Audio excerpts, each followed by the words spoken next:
Okay.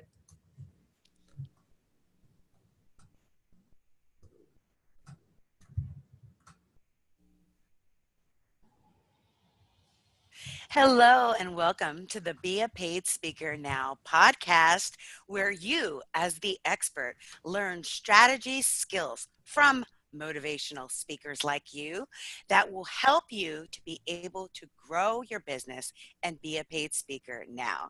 Today, like every single episode, we have an amazing guest. I actually think he's my favorite. I know I've said that before, but in Spanish we say consentido, favorite, because just seeing his business from the time I met him to where he is now, it's just so inspirational to me, and I know it's going to be so inspirational to you. So I'm so grateful in his busy schedule that he was able to be here with us. We have Mr. Dan Gordon. He gets high achievers into action.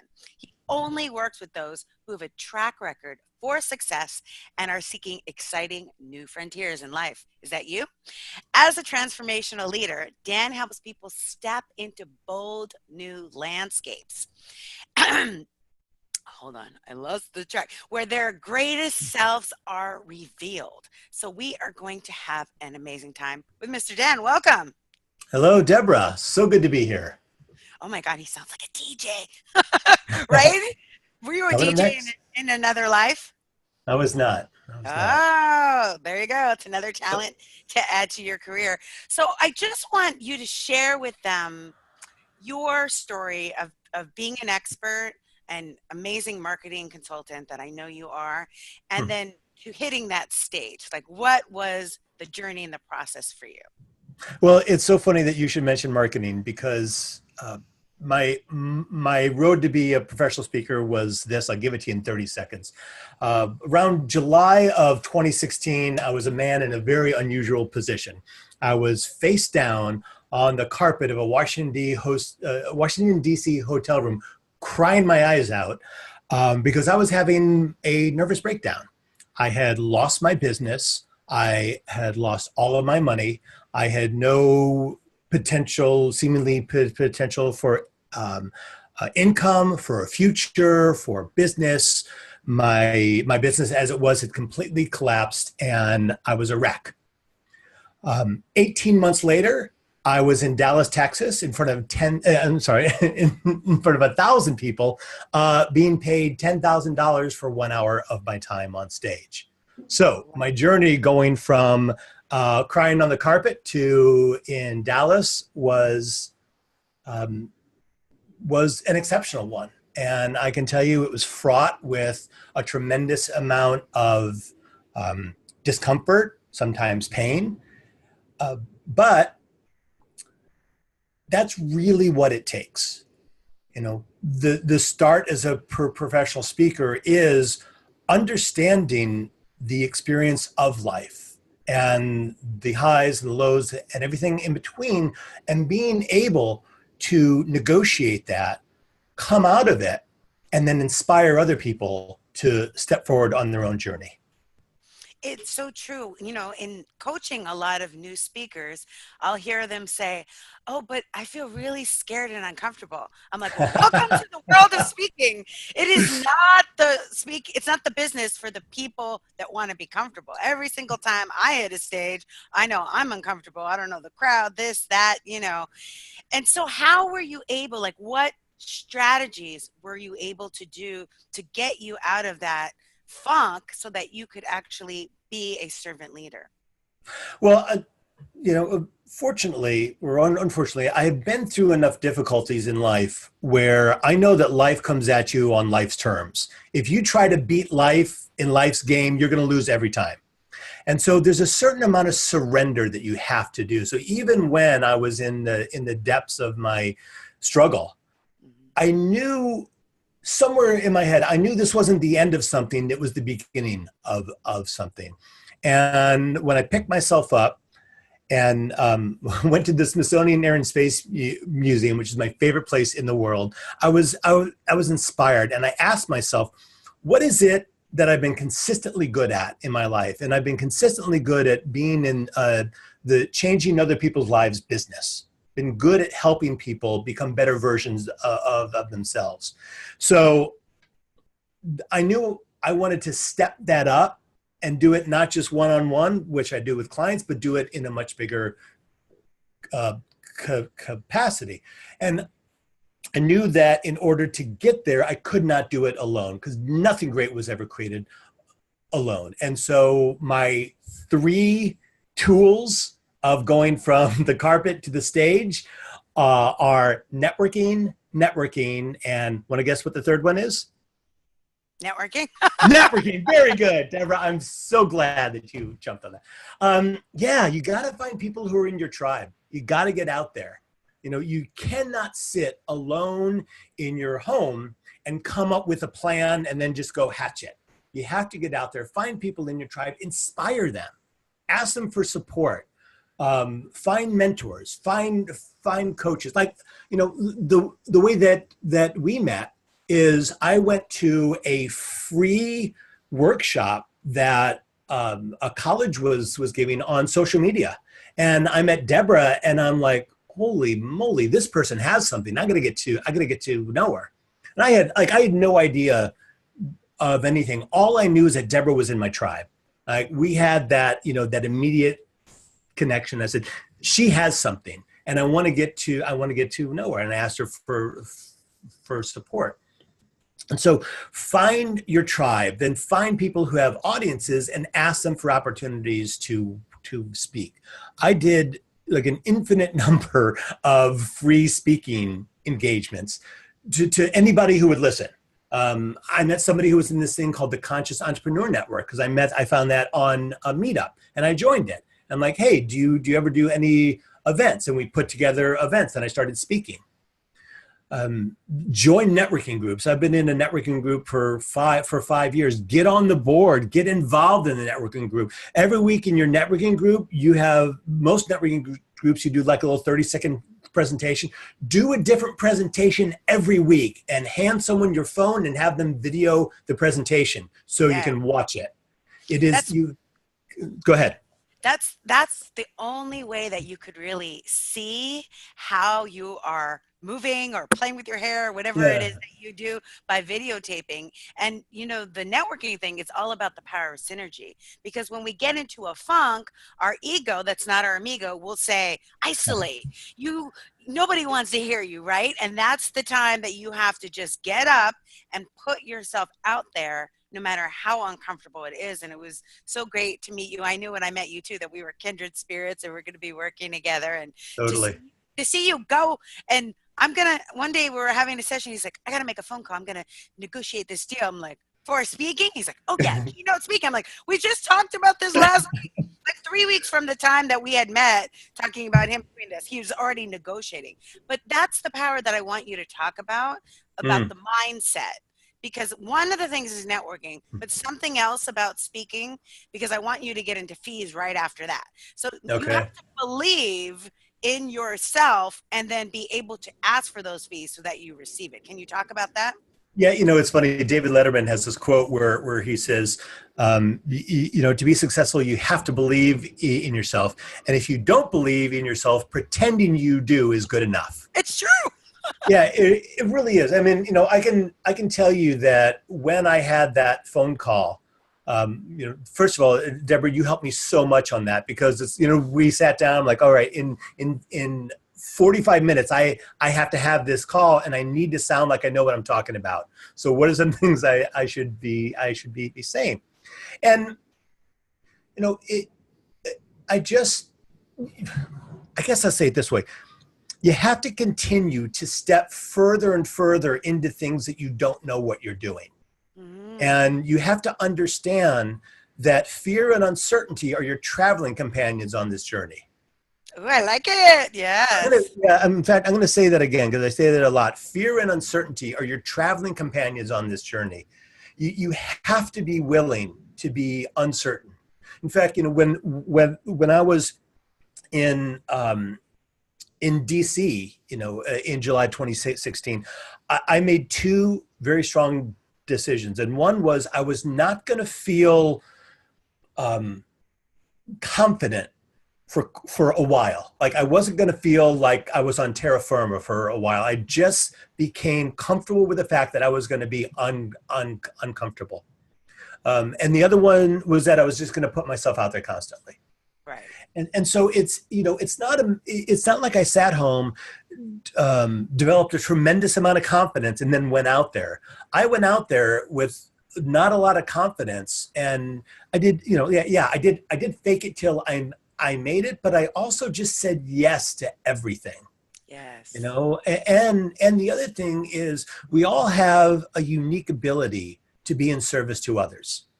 Gandhi said, if everybody knew the joy of service, they would never stop doing it. And it's true. We all have a unique ability to help others. So start using that. Find out what people are struggling with that you can help them with, and help them with it. Yes, I always say that we as experts are speaking on the pain or problem that people have, and we help them solve it. So Mm-hmm. it's exactly that. And it's knowing that they are out there looking for us, and you're saying yes to free speaking engagements is very important. I mean, I said yes way too long to free speaking engagements, but I still do every once in a while if I think it's going to be beneficial. So I believe that we can make our free audience into paid audience. That's one of the Yeah. techniques but how did you know how much to charge?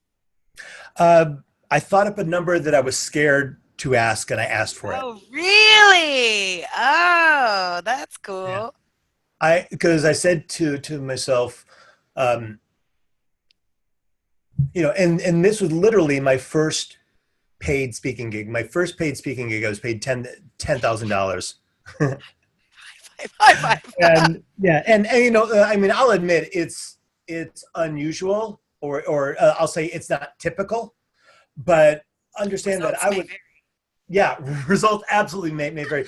But understand too, I'd been in a networking group for 5 years prior, and I had made the commitment that every week, and in my group we meet every Tuesday morning at 6:45 in the morning, and every week I came up with something new for my 30-second commercial. So literally, I had been speaking for 30 seconds at a time every week for 5 years. So so that counts. Mm-hmm. But when it came down to ask for it, I looked at the size of the company, and I talked to you, Deborah, like what do professional keynote speakers make, and you quoted different things, and I thought, I feel like I could ask for 5,000 and feel okay with it, but 10,000 would freak me out. So let me just do that and see what happens. Ah, uh-huh. And it did, and when it came time to when he asked what my fee was, I didn't sneak up on it. And this is really key. You can't say, well,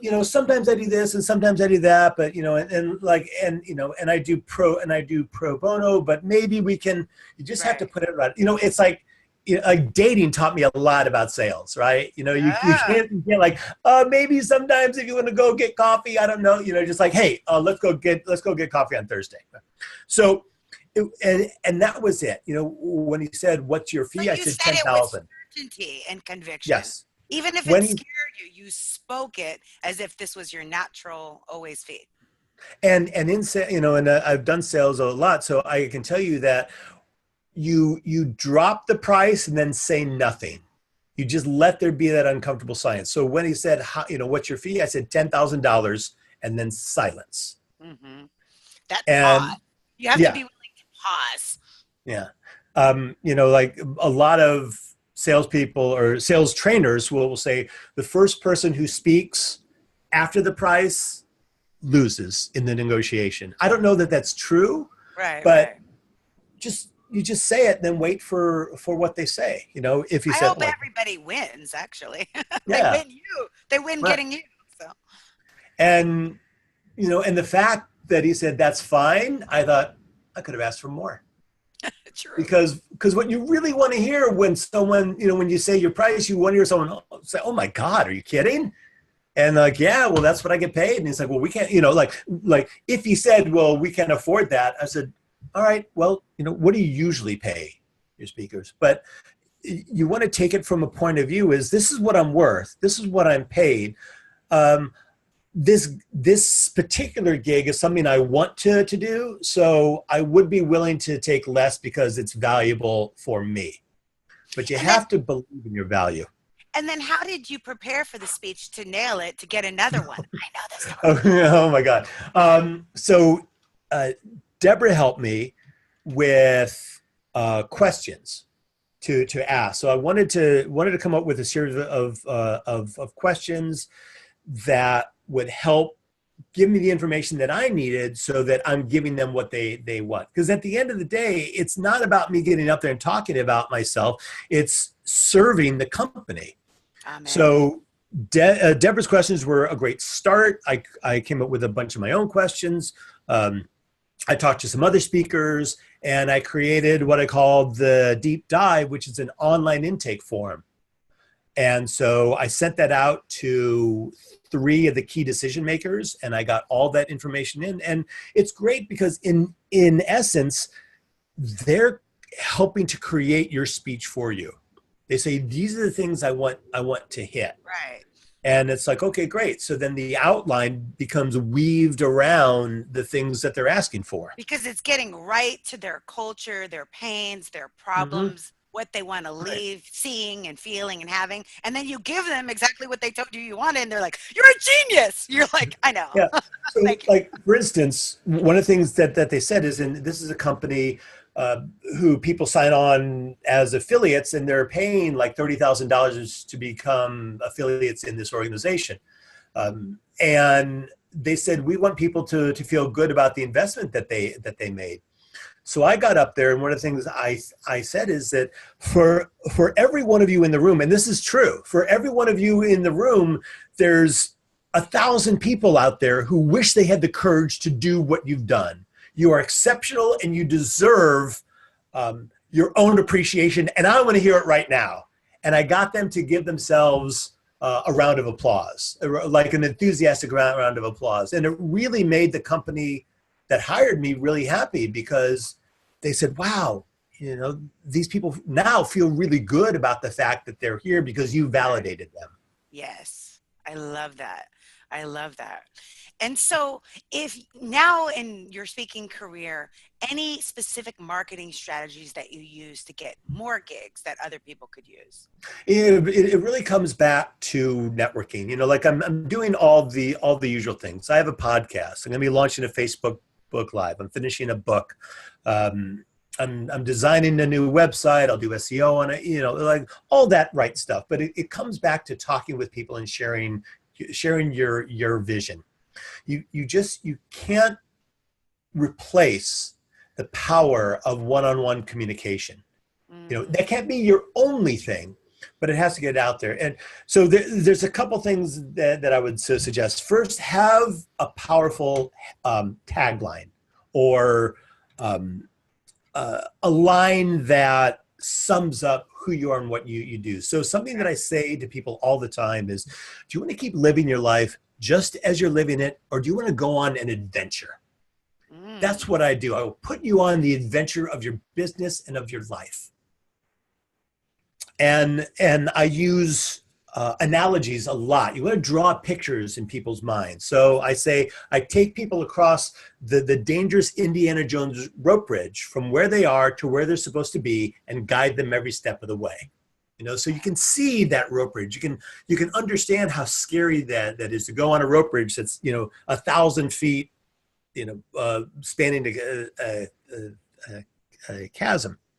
The other thing is, follow the great prophets, the Red Hot Chili Peppers, who sang, "Give it away, give it away, give it away now." Exactly. Give away so much help and so much ideas. Like I have this thing, and I'll pull it up. It's called, I call it the deep dive card.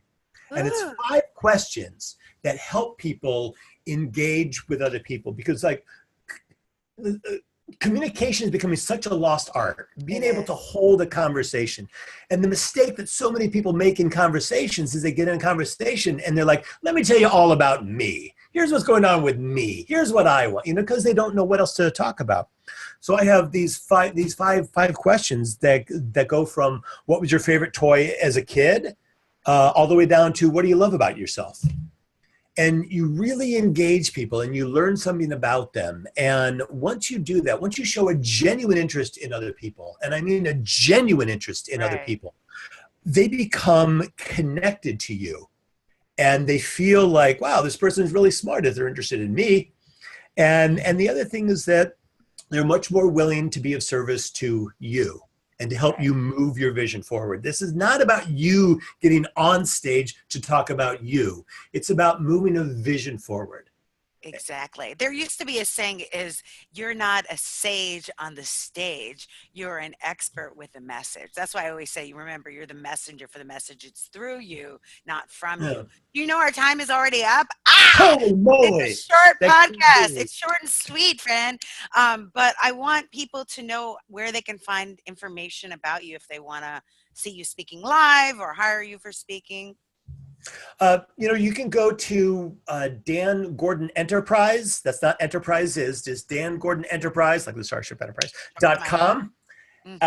And there's my podcast, which is Transformational Marketing is there. It's just up while I am developing my actual real live website that's been just very excited about it because it's going to have all kinds of information and videos. And in terms of Facebook, a good way to connect with me is to go to facebook.com/Dan Gordon Enterprise. Okay, and I'll put everything in the show notes. So I want to thank you, Okay. Dan, for being here today.